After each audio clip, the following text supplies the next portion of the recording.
9110 to learn more. That's CREON.com.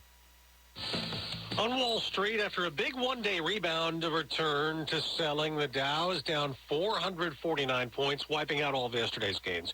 The Nasdaq's falling 205. The S&P 500 is losing 66 points. While the price of oil rises more than $1, back over $113 a barrel, while for a ninth day in a row, gas is at an all-time high price. Gasoline prices rose 4 more cents yesterday, pushing the national average for regular to a record $4.56 a gallon, according to AAA. In California, you might need to get a second job to keep filling your tank. The state average hit $6.05, also a record, and the most expensive in the country. Another first for prices at the pump. Drivers in all 50 states are paying an average of at least $4 a gallon. Carmen Roberts, Fox News. Women's soccer fans will get a kick out of this. A landmark collective bargaining agreement for the United States national senior soccer teams ensures equal pay for the men's and women's teams through 2028. The U.S. Soccer Federation has new CBAs with the men's and women's teams, already approved by the Federation's Board of Governors. Prize money earned by the men's and women's soccer teams at the World Cup will get combined and split between the teams. The U.S., the first nation to level the paying field. A member of the U.S. men's team and soccer union negotiating team, Walker Zimmerman, stated, "They said equal pay for men and women was not possible, but that did not stop us, and we went ahead and achieved it." FIFA, the world governing body of soccer, does not offer equal prize money. The United States men's team cooperated with the women's team and the U.S. Soccer Federation to bring this equality. Jared Max, Fox News. In the NBA playoffs, Butler the drive across the lane, kicks it back out, Strus long three-pointer, it's good!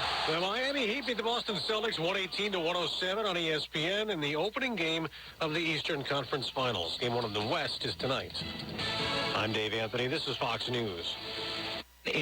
WPTV's First Alert Weather on WSTU is brought to you by Sailfish Roofing, offering excellence, honesty, and integrity in everything they do. Sailfish Roofing, 772-263-ROOF. Community roofing company you can trust. Sailfish Roofing. Now here's WPTV's First Alert meteorologist. Your WPTV First Alert forecast. This afternoon, highs in the upper 80s to low 90s were sunny with some isolated inland showers and storms. Tomorrow, a similar weather day, hot and humid for the afternoon hours with highs reaching the low 90s, and another round of some isolated inland showers and storms, but we're mainly dry at the coast. Friday, highs in the upper 80s and scattered afternoon to evening showers and storms, keeping it unsettled for the weekend with highs in the mid to upper 80s. I'm WPTV First Alert meteorologist Katya Hall for WSTU 1450, Martin County's Heritage Station. You are listening to WSTU, Stewart, Jensen Beach, Hope Sound, Martin County's Heritage Station.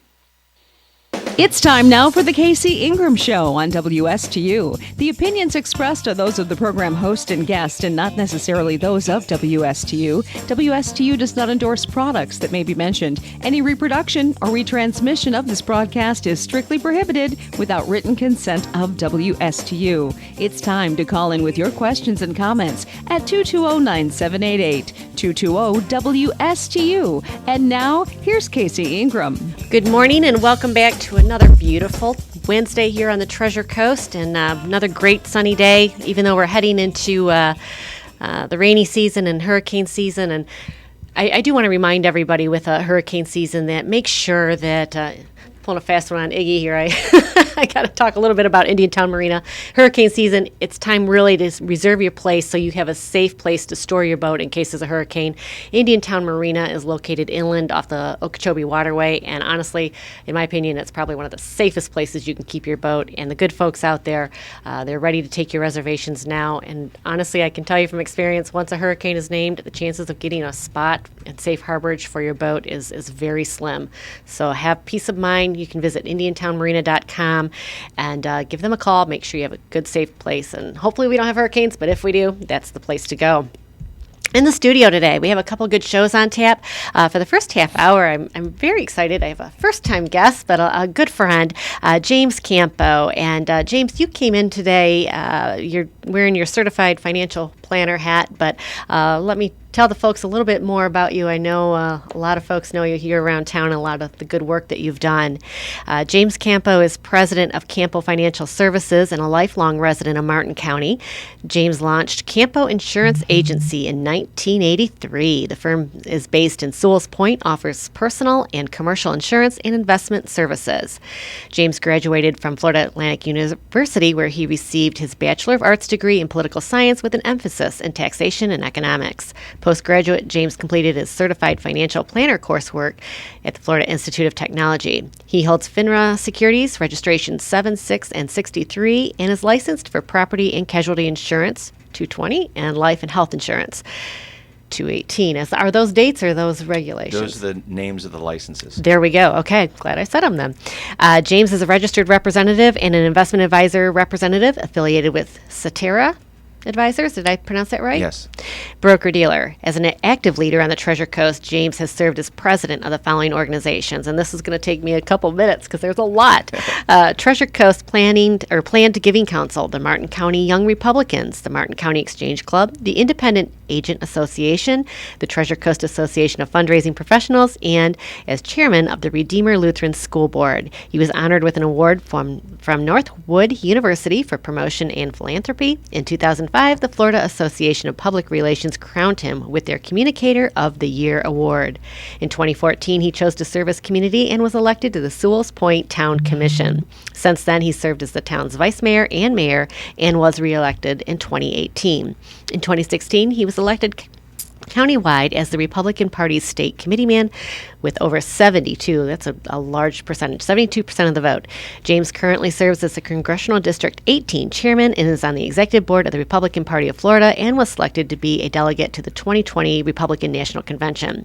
Then Governor Rick Scott appointed James to the Martin County Children's Service Council in 2018, where he currently serves as vice chairman. He also serves on the Martin County MPO, the Transportation Board. And personally, you have 5 children and live in Sewell's Point. So you have a lot of ties here to the community. But today we're, again, wearing the Certified Financial Planner hat. There's so much going on right now in the world and in our economy with inflation, and prices are rising everywhere. And folks, you're more than welcome. I'm watching Facebook, so I can take questions and comments through Facebook or call into the studio 220-WSTU. That's 772-220-9788. But please know that James can't talk about any personal issues, so it's got to be a broad question if you do have a topic or a question for James. So James, well, welcome. Thank you for having me, Casey, and thank you for Iggy and Evan here in the studio. I'm looking forward to speaking to the residents of Stewart and Port St. Lucie. It's been a tough time to be an investor. Yes. It's been a tough time if you're investing in bonds, in stocks, in cryptocurrencies. It's just been brutal. I think all of those classifications we would consider to be a bear market. So if people are looking at their April statements, they're probably got a lot of concerns. Right now, with the stock market, it seems like every day, a few times it's green, but for the most part it ends red, and we've been seeing it decline in all those different areas. So it's a worrisome time right now. Where do you think everything cycles? There's ups and downs through the economy throughout years. This one, I think, with record high inflation, and we have not seen this type of inflation for decades. Where do you think we are in the cycle right now, James, and what can people do to safeguard their savings? Well, great questions. You know, this interest rate environment has been really pumping a lot of liquidity into the system and has been, I think, artificially keeping interest rates low, which has really been to the detriment of savers that have used CDs as a traditional investment, because CDs have been so abysmal in their return. A lot of those folks have taken on much too much risk and are in the stock market and probably are in for a shock when they look at what's happening.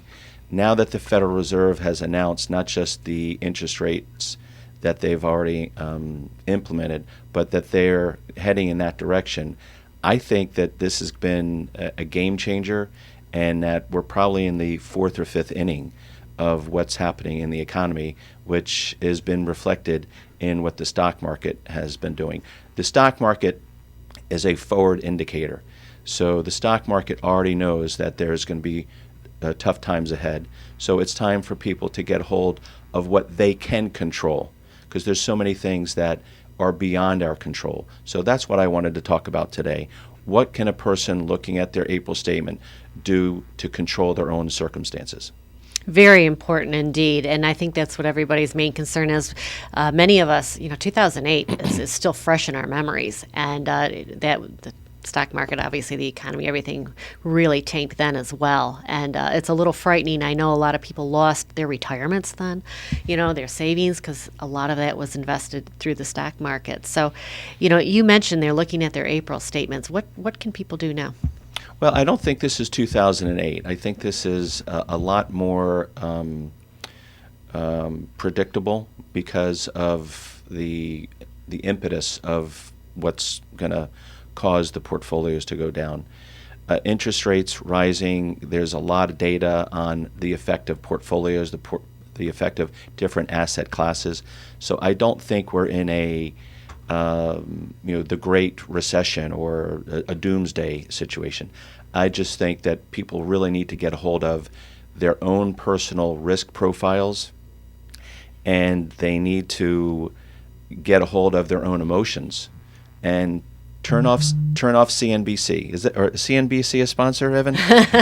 Nope, we can say that. So, the first thing and the most important thing with investing is to know yourself, as Shakespeare said, to know what your reaction's going to be when you see a portfolio that's gone down by tens of thousands or even $100,000. And if that's not a situation you're comfortable in, you need to get a hold of your own emotions, get with your significant other, and just get a good handle on not reacting in a sense of panic. The first thing people need to do is get a hold of their own emotions and don't turn into panic. That's very important. You have your business here in town. If a customer comes in and says, James, I need your help. I thought I was set up for retirement. I'm 5 years away, and right now with the stock market, my as you just said, CDs and bonds, the interest rate is so low, they don't have their money there. What should I do at this juncture? Walk a new customer through the process if they come in and say, Well, I think you're walking right into it. I've always been the believer that you need an expert, you need a consultant, you need someone that knows your situation. So the first thing that I would do is to advise people to have a consultant. Now, it could be a certified financial planner, which is my background, but even if it's a child of theirs that's got a good economic background, or a trusted advisor, they need to seek out financial advice. And I always say, I'm not in the investment business, I'm in the advice business. And my phone's been ringing off the hook because people need advice again. Last year, the last couple of years, anybody throwing a dart on a dartboard can get a double-digit increase. So the first thing that I would tell people to do is to consult with an expert. Another thing to remember is to look at the United States history. We've gone through wars, we've gone through depressions, we've gone through 9/11. Our system of free enterprise has always survived and thrived. So you have to look at the past and have some faith in what has been, I think, an exceptional experiment in the world economy, and that's the American stock market. Not to say that it's perfect, not to say that Wall Street hasn't disappointed us, but if you look at the past and you take a hold of your emotions and you have an expert, you've got a good start. Very, very important. Can you tell us a little bit, you said looking at the past, and I mentioned cycles. What's a typical financial cycle? I mean, it goes up and down all the time. Is there typically every 8 years you're going to see it fluctuate up or down? Is it every 30 years? Well, typically, I would say that the stock market over any 10-year rolling period, if you can stay for 10 years, the stock market has always been break even or positive. So age matters. Age matters so much. Unfortunately, there's been some senior citizens who have been chased out of CDs into the stock market, and that's an area of concern. So the rule of thumb is if you've got the 10 years, then you have the wherewithal to ride out the storm of a market bottom. Beyond that, you need to look at another thing that you can control, and that's your expenses. No one can control what the Federal Reserve is going to do, what Joe Biden's going to do. In fact, last week when the Federal Reserve increased interest rates by a half a point, which was a huge increase, the stock market actually went up that day. So it's very hard to figure out what's going to happen on a day-to-day basis. It is very difficult, and we anticipate there'll be more interest rates here in the future as well. And as you said, they have been artificially low for years, so this is almost a correction at this juncture. But at the same point, that's going to help with CDs and bonds, don't you think, here, that their rates will also go up? I'm surprised that hasn't happened already. It should happen, but in reality, it hasn't taken hold yet, and I'm looking forward to that. But the interest rate increases that have already taken place have already had an effect on the economy. This morning, housing starts and mortgage applications down 11%. That's going to be a huge ripple effect because that is also a leading indicator. Is that down 11% from last month or a year ago? A year ago. A year ago, Yeah, okay. Yeah. So the interest rate increases have already been absorbed into the economy, and so that is going to work through corporate earnings and spending because housing is a big driver.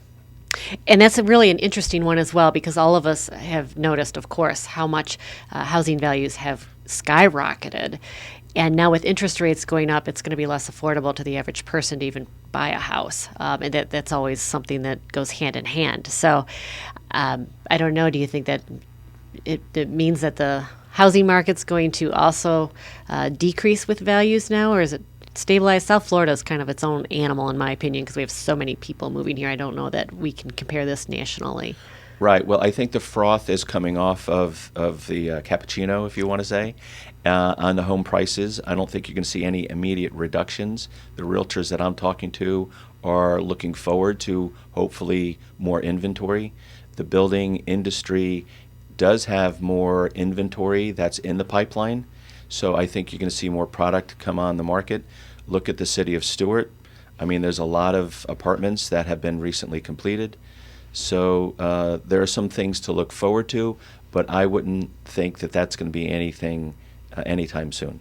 Let's go back and talk about the financial planning aspect of your business. And let's talk about people that are maybe in their 30s and 40s. They have a good part of their working career. And then we'll go a little bit further to people in their 50s and 60s that are at the end of their working career. So starting with the younger people, where can they put their money right now and get the best return? And when I say best return, what kind of returns are we looking at? Well, I hate to generalize, and that's why, when we first spoke, I am hesitant. I mean, I could talk about some general rules of thumb, but at the end of the day, every person has their own individual, what we call risk profile. And you could be the dictionary definition of, a young gun who has got plenty of time in the market to ride out the ups and downs. But if you lose sleep when you get your statement, then you have no business being in the stock market. I laugh because the young men, and I consider myself one, are typically the most aggressive, but in my history, they're the first ones to call me, when the stock market goes down. Right. Women, I think, seem to be more in touch with reality and might temper some of their initial asset allocation and react accordingly. So, I'm a big fan of women. as clients, they seem to be more even-keeled. I couldn't agree more, Yeah. James. Yes, and, my hat's off to you. But, typically, if you have the time to ride out the storm and your money is set for retirement and you have good cash flow, you're meeting your expenses, you don't have a lot of debt, typically you're the risk profile to be more aggressive and to be more heavily in the stock market. If you take, maybe the number 80 and subtract your age, that might be, I'm sorry, if you were to take the number 100 and subtract your age, that's about how much you should have in the stock market for retirement. So if you're a 30-year-old, you should probably have, typically 70% in the stock market. And, real estate investment trusts are also a separate asset class. So, for a 30-year-old, I might say 70% in the stock market, 15% in real estate investment trusts, and 15% in the bond market. Okay, that's a really a good overview of where some different places to put your money. Yes. What about right now for people closer to retirement? Are CDs? I know personally, CDs are great. They're safe, but it also can tie your money up, and there's caveats that you may not be able to get your money out for 5 years without penalties and whatnot, and the interest rates are low. So are those a good place to put your money? As you get closer to retirement, if you're in the withdrawal stage, of retirement, it's really hard to give general advice. And that's one of the problems that I have with, CNBC. I call some of those types of media financial pornography, because people look at it and they just get emotionally distraught, or the greed takes over, the excitement on the way up, or the fear and panic on the way down.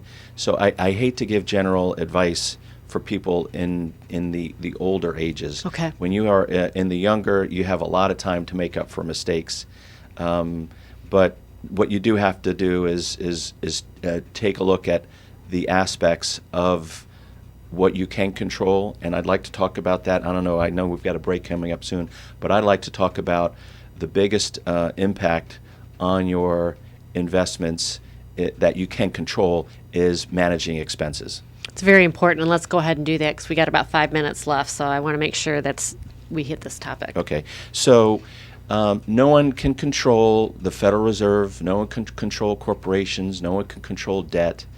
When you look at your portfolio, there's typically expenses that are associated with that. There's expenses for an advisor, there's expenses for the brokerage firm, and there's expenses for the underlying investments. So some of the business that I do is help people with insurance. I have staff for that because it's like pulling your hair out these days. So hats off to my staff.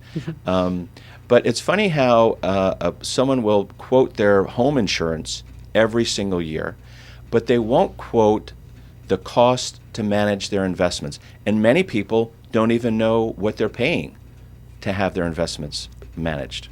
That's a really good point, as a matter of fact. And you mentioned home insurance. That's really a big issue right now in Florida. There's a lot of people that are being canceled right ahead of hurricane season, and rates have skyrocketed. Right, I right. think. So I think, if you have, typically a $1 million portfolio, if that's a 1% fee all in for all the different facets, that would be maybe a standard. Okay. But I'm still amazed as to how few people really know what they're paying. And with some firms that use their own proprietary funds, they are double dipping. Their advisor could be getting a fee, and then they use fees of their own, and there's maybe a brokerage fee. So what I would encourage your listeners and viewers to do is to have a candid conversation and demand transparency. If you are in an investment where the advisor is saying there is no fee, there's trouble, because that means that the fee is buried.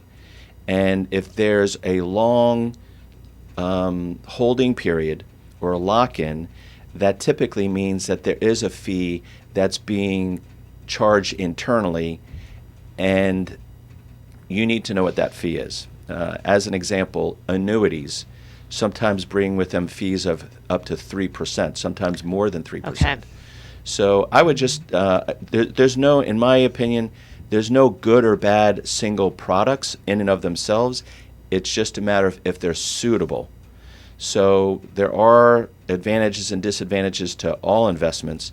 So finding out what the benefits are is important, but you need to know what you're paying for those fees. And the first step is asking your advisor point blank what fees that you're paying and to have them broken out and to understand how those fees are charged against your account balance. I think that's a really good point, is ask them to break them out. If they can't provide that to you, that's certainly going to be an issue. That's a red flag, right? Right. I mean, I love the transparency of buying a gallon of gas. You know, Right. you could look at any corner and know it's 87 octane, it's unleaded fuel, and it's about the same. We don't have that in some parts of our economy, and not to chase a rabbit, but it's part of the problem, I think, in the healthcare field. No one Right. knows what they're paying. Right, 100%. I remember when we had our first child, I asked the OBGYN, how much does this cost? And no one can tell me what Wow. the cost of the healthcare was. Wow. So transparency in the investment field is possible, but you've just got to ask for it. So, folks, we've been speaking with James Campo. He's a certified financial planner, and he has been here in the area doing this for just about 40 years now. So, James, we're closing out our half hour. It's been wonderful to have you in the studio. But before you go, can you give us some contact information for anybody that may want to reach out to you? Sure. I'm glad time flies. Wow. It does. James at Campo, Campo Financial is my email address, and my website is campofinancial.com. I really appreciate your time and the service that you give to our community, Casey. James Campo, absolutely my pleasure, and it's been fun to have you here, and we'll have to have you back and hear about the exciting things in Sewell's Point as well. So you do a lot of work here in the community and wear a lot of hats. We'll be right back with Mary Lynn Mager. Forbearances.